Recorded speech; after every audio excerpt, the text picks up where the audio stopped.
Saat saya menggenggam tangan Lila di atas panggung kecil di alun-alun desa, suara saya bergema melalui pengeras suara yang baru dipasang untuk peresmian rumah sakit cabang. Ini adalah Lila Sari, istri saya. Dan mulai hari ini kami akan tinggal di sini bersama sebagai keluarga.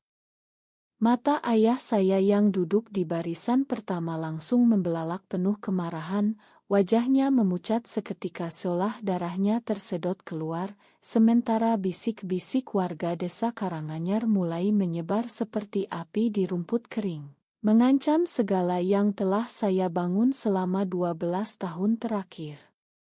Udara sore itu terasa berat meski angin sejuk dari sawah di sekitar masih berhembus pelan. Ibu saya menutup mulut dengan tangan keriputnya, air mata mengalir tanpa suara, sementara adik laki-laki saya, Budi, menunduk menghindari tatapan saya seolah dia tahu ini akan terjadi.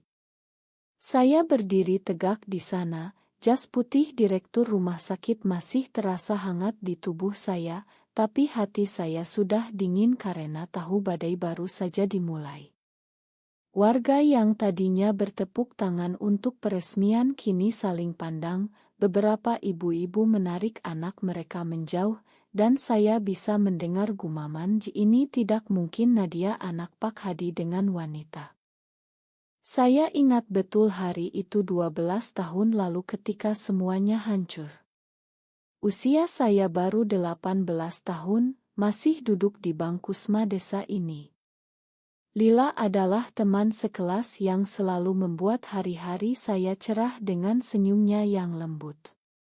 Kami tidak pernah berani menyentuh di depan orang, tapi suatu malam di belakang gudang padi, kami berpegangan tangan dan saling mengaku cinta. Besoknya saya pulang dengan hati penuh harap, mengira keluarga akan mengerti. Ayah saya, Pak Hadi, seorang tokoh adat yang disegani, langsung berdiri ketika saya katakan, "Ayah, saya mencintai Lila bukan laki-laki."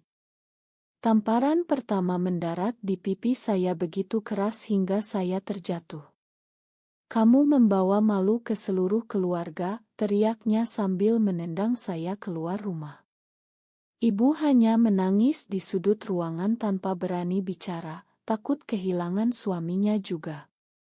Budi, yang dulu selalu melindungi saya, hanya diam di kamarnya.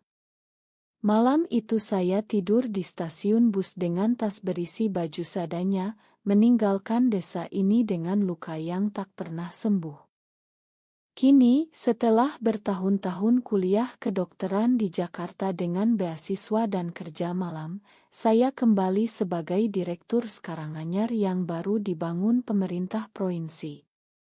Jabatan ini bukan hanya prestasi, tapi juga tiket untuk membuktikan bahwa saya bisa berdiri sendiri.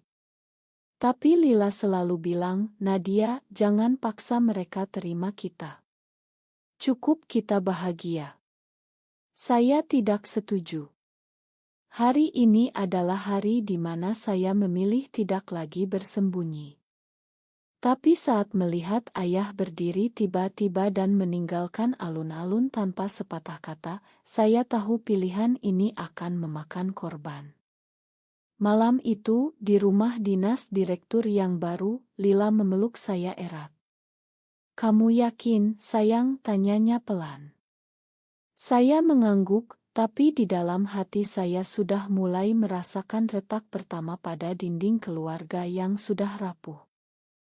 Besok paginya, telepon dari ibu berdering. Suaranya gemetar. "Nadia, ayahmu semalaman tidak tidur. Seluruh desa membicarakan kita. Tolong jangan lanjutkan ini." Saya menjawab tegas, "Bu, ini bukan sandiwara. Lila adalah istri saya di mata Tuhan dan hukum yang saya percaya." Tapi ibu hanya menangis sebelum menutup telepon. Saya tahu ini baru permulaan. Rumah sakit yang baru saya pimpin masih bergantung pada dukungan tokoh desa, termasuk ayah saya sendiri yang punya pengaruh besar. Jika skandal ini membesar, karir saya yang baru dimulai bisa hancur dalam sekejap. Tapi saya sudah memilih. Dan pilihan itu mulai menuntut harga yang mahal. Ile hiji berlanjut samles ke ile dua. Pagi ketiga setelah pengumuman itu, saya datang ke rumah sakit dengan Lila di samping saya. Para perawat dan dokter muda menyapa saya dengan hormat, tapi saya bisa melihat tatapan mereka yang bercampur penasaran dan takut. Di ruang rapat pagi, salah satu anggota Dewan Pengawas yang juga kepala desa, Pak Joko, berdehem keras sebelum berkata, "Bu Nadia, kami senang punya direktur sekaliber Anda. Tapi desa ini masih menjunjung adat. Apa yang Anda lakukan di alun-alun kemarin bisa mempengaruhi kepercayaan pasien." Saya menjawab dengan suara tenang tapi tegas, "Pak, rumah sakit ini untuk menyembuhkan, bukan untuk menghakimi. Saya tetap profesional." Tapi di dalam hati saya berdegup kencang. Sore harinya, pasien pertama yang membatalkan janji adalah tetangga lama kami. "Ma, Bu Dokter, keluarga kami tidak nyaman," katanya lewat telepon. Satu persatu, rumor menyebar lebih cepat dari angin musim kemarau. Malam itu Budi datang ke rumah dinas tanpa diundang. Wajahnya lelah, mata menghindari Lila yang sedang menyiapkan teh di dapur. "Kak, kamu harus berhenti," katanya langsung. "Ayah stroke kecil kemarin malam karena marah. Dokter bilang tekanan darahnya naik karena stres. Kamu mau bunuh beliau." Kata-kata itu seperti pisau menusuk dada saya. 12 tahun lalu Budi pernah berjanji, "Kalau suatu hari kamu bahagia dengan siapapun, aku dukung." Kini dia berdiri di sini sebagai pengkhianat pertama. "Kamu dulu bilang akan berdiri di sampingku," balas saya pelan. Budi menggeleng. "Dulu aku masih anak-anak, Kak. Sekarang aku punya istri dan anak. Bisnis warung kami bergantung pada nama baik keluarga. Kalau desa boikot kita, kami bisa bangkrut." Dia pergi tanpa menunggu jawaban, meninggalkan saya dengan rasa pengkhianatan yang lebih pahit dari obat paling getir. Lila memegang tangan saya. "Kita bisa pindah lagi ke Jakarta," bisiknya. Tapi saya menggeleng. "Tidak. Kali ini aku tidak lari." Keesokan harinya, ibu datang diam-diam ke rumah sakit saat jam istirahat. Dia memeluk saya lama sekali di ruang pribadi direktur. "Nadia, anakku, ayahmu menangis semalam. Dia bilang kamu sudah mati baginya. Tolong demi ibu sembunyikan saja hubungan kalian di depan umum. Kita bisa bilang Lila itu asistenmu atau saudara jauh." Air mata ibu jatuh di bahu jas putih saya. Saya merasa seperti gadis 18 tahun lagi yang dipukul ayah. "Bu, aku sudah sembunyikan selama 12 tahun. Aku lelah. Lila adalah bagian dari hidupku yang benar." Ibu menatap saya dengan mata penuh keputusasaan sebelum pergi. Malam itu, berita di grup WhatsApp desa sudah menyebar luas. Beberapa warga menulis, "Anak Pak Hadi bawa aib besar." Karir saya yang baru 2 minggu sebagai direktur mulai goyah. Rapat dewan besok pagi akan membahas isu moral saya. Saya tahu ini adalah ujian pertama dari banyak ujian yang akan datang. Tapi semakin mereka tekan, semakin saya yakin bahwa kebenaran yang saya bawa pulang ini harus berdiri tegak. Rapat Dewan Pengawas Rumah Sakit berlangsung tegang. Pak Joko membuka dengan suara berat, "Bu Nadia, kami menghargai prestasi Anda di Jakarta. Tapi di desa ini, direktur harus menjadi teladan. Pengumuman Anda kemarin membuat pasien menurun 20% dalam seminggu. Beberapa donor dari kalangan adat mundur. Saya duduk tegak, tangan lila yang tidak terlihat di bawah meja memberikan kekuatan. Pak, saya dokter. Saya menyembuhkan orang sakit, bukan menjual citra. Jika pasien menolak dirawat karena siapa yang saya cintai, itu masalah mereka, bukan saya. Suasana hening sejenak. Salah satu dokter senior, Bu Rina, yang dulu mengajar saya di SMA, akhirnya bicara pelan, "Nadia, saya kenal kamu sejak kecil. Tolong pikirkan keluarga. Ayahmu dia sakit." Kata-kata itu membuat dada saya sesak. Saya tahu ayah sedang dirawat di rumah sakit kabupaten karena stroke ringan. Tapi saya tidak bisa mundur. Sore harinya, saya meminta izin untuk menjenguk ayah di rumah sakit kabupaten. Ibu menyambut saya di depan pintu ruang rawat dengan wajah pucat. "Jangan masuk kalau kamu masih bawa lila dalam hati," bisiknya. Tapi saya masuk. Ayah berbaring lemah, selang oksigen di hidungnya. Matanya terbuka saat melihat saya. "Pergi," katanya dengan suara serak. "Kamu bukan anakku lagi." Air mata saya jatuh tanpa bisa dicegah. "Ayah, saya tetap anakmu. Saya yang menyembuhkan orang di desa ini sekarang." Ayah menoleh ke dinding. "Kamu membunuh nama baik keluarga. Lebih baik aku mati daripada melihat kamu seperti ini." Kata-kata itu menghantam saya lebih keras daripada tamparan dulu. Saya keluar ruangan dengan hati hancur, tapi tekad semakin kuat. Di mobil, Lila memeluk saya.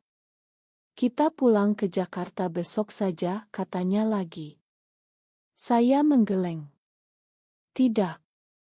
Rumah sakit ini butuh aku. Desa ini butuh aku. Dan aku butuh mereka mengerti."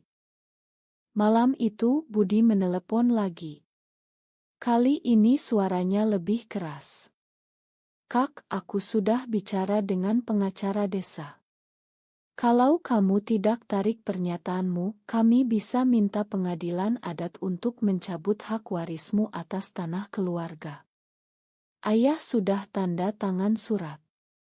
Pengkhianatan adik saya yang kedua kali ini terasa seperti pisau berputar. Dulu dia yang mengantar saya ke stasiun bus saat diusir. Kini dia yang memegang palu. Saya jawab pelan, "Lakukan saja, Budi. Aku sudah belajar hidup tanpa keluarga sejak lama." Telepon ditutup dengan kasar. Besok pagi, berita di koran lokal sudah muncul. Direktur Karanganyar umumkan pernikahan sesama jenis, warga protes. Karir saya terancam, pasien semakin sepi, dan keluarga semakin jauh.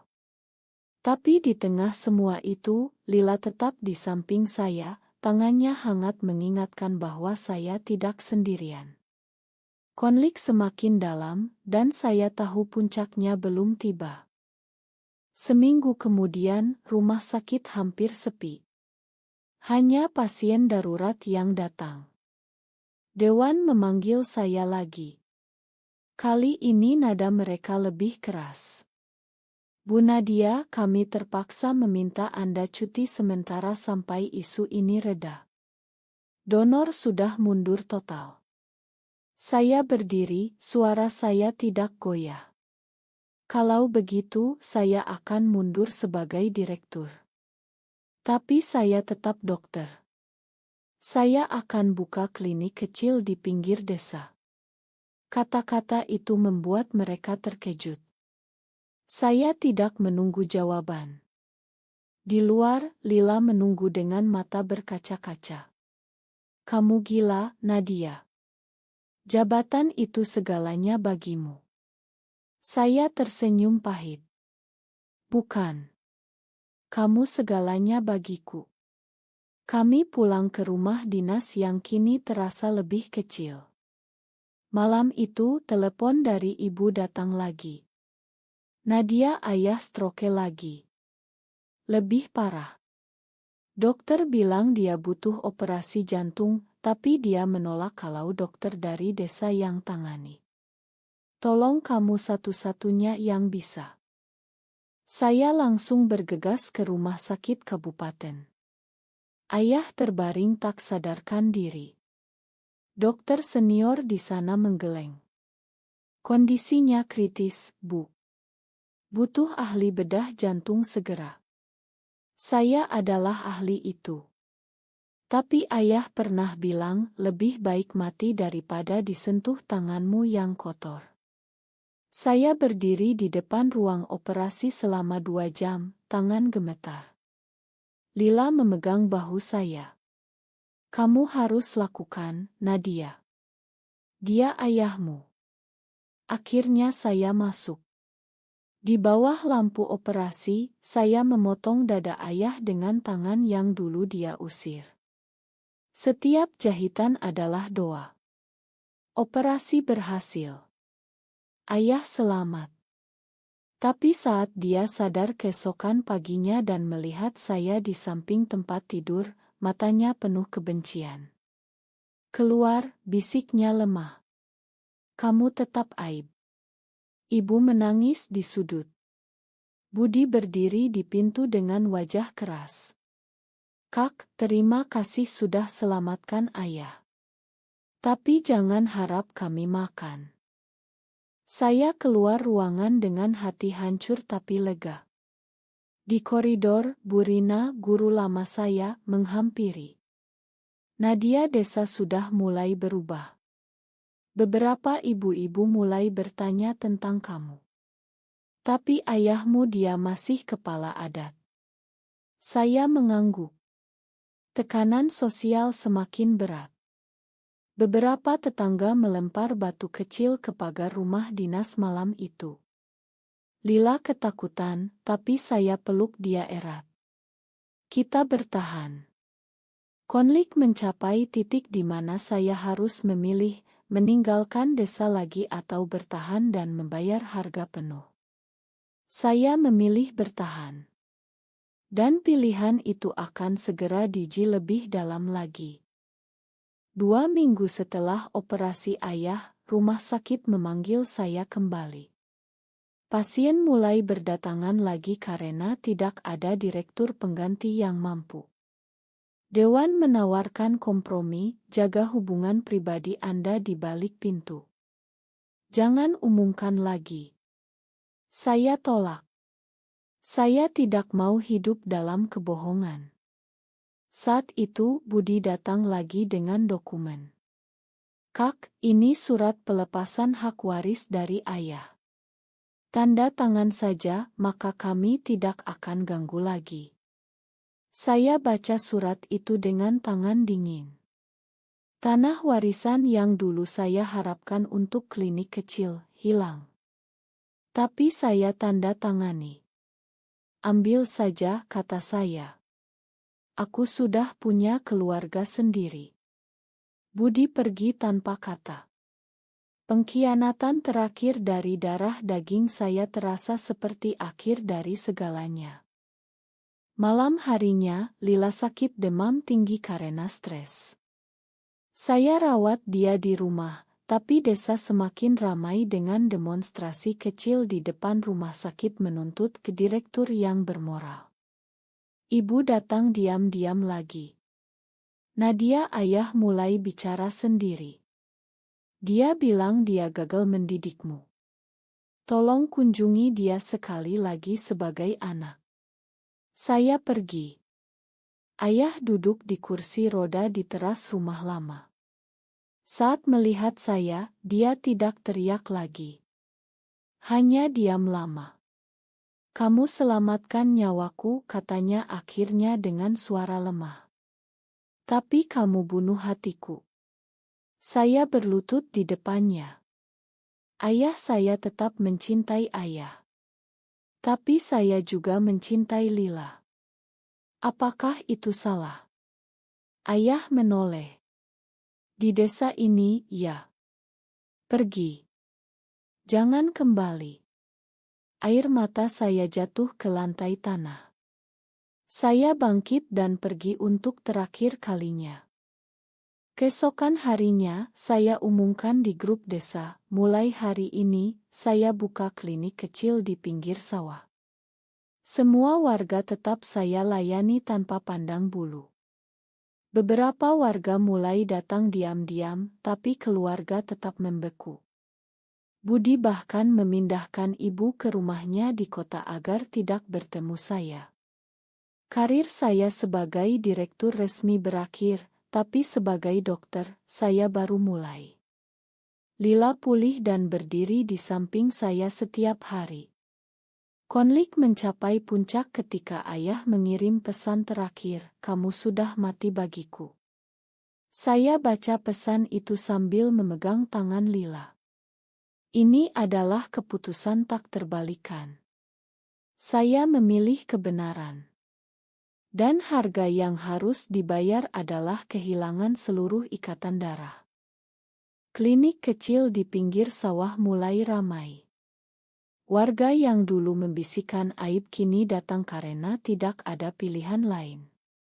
Saya rawat mereka dengan tangan yang sama yang pernah mengoperasi ayah.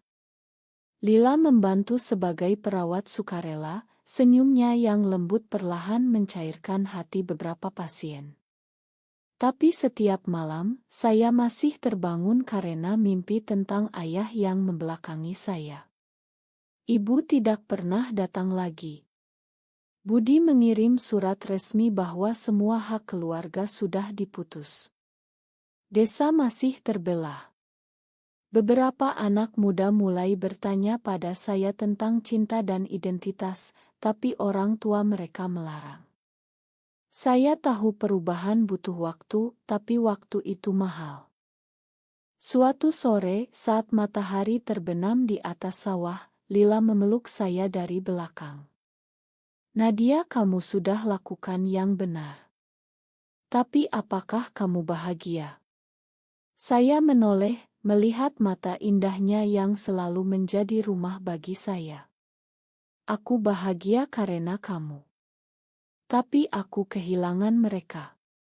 Kami berdiri lama di teras klinik, angin membawa aroma padi yang masak.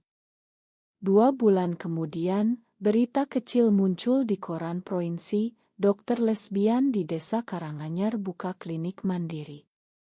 Beberapa mendukung, tapi desa tetap diam. Ayah meninggal dunia secara damai 2 tahun kemudian tanpa pernah memanggil nama saya lagi. Ibu datang ke pemakaman sendirian, memeluk saya sebentar sebelum pergi tanpa kata. Itu adalah pelukan terakhir dari keluarga. Kini, 5 tahun berlalu. Klinik sudah menjadi puskesmas kecil yang diakui pemerintah.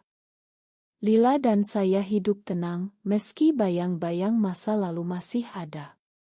Saya masih bertanya-tanya setiap malam apakah pilihan saya benar. Apakah kebenaran sepadan dengan kehilangan segalanya? Desa perlahan berubah, beberapa anak muda mulai berani bicara tentang cinta sesama. Tapi harga yang saya bayar tetap mahal. Apakah keputusan saya untuk mengungkapkan kebenaran itu benar, atau seharusnya saya tetap menyembunyikan cinta saya demi menjaga kehormatan keluarga?